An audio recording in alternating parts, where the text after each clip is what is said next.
Welcome back. We're here to look ahead to Saturday's Premier League clash between Newcastle United and Hull City at St James's Park. Matt, there's only really one place to start here, isn't there? Alan Pardew. He really needs to win this, doesn't he? It's a must-win game, isn't it? You know, people say must-win, but this is a must-win. You know, I think he's lost the fans, hasn't he? And that's really important at clubs. We've seen that before. You know, Dalglish, Liverpool, Moyes at Manchester United. You know, as soon as you lose the fans, especially at a club like Newcastle, and people are saying, you know, it's only 4 games into the season, you know, 3-4 games, you can't sort of sack a manager. But this has been going on for months, hasn't it? You know, Newcastle in the last season, 5-6 months, not been great.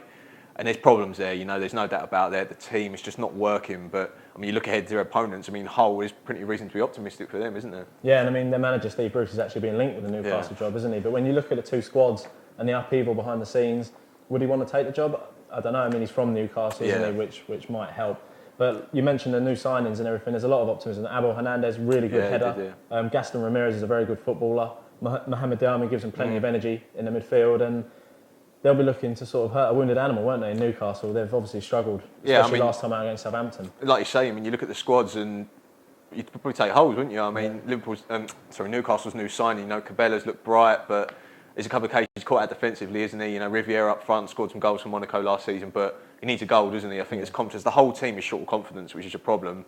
When you look ahead to Hull, and they should be full of confidence, shouldn't they? You know, defensively against West Ham, but I suppose West Ham were good as well. But, you know, you look at Hull and you look at the players they've got, and, you know, they'll cause teams problems, won't they, this season? Yeah, I mean, what did you make to Colaccini and Williamson at Southampton? They looked like strangers, didn't they? Nah, I mean, I'm not sure what Williamson's doing. He was running in sand, wasn't he? I'm not sure why.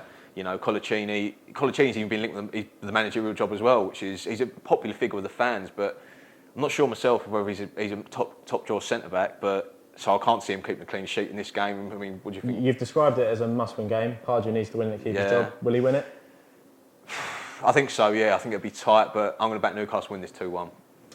I'm afraid I'm going to go Hull. I think he might get the sack after this. I'm going to go 1-0 Hull. So I go for Hull, Matt goes for Newcastle. Thanks for joining us.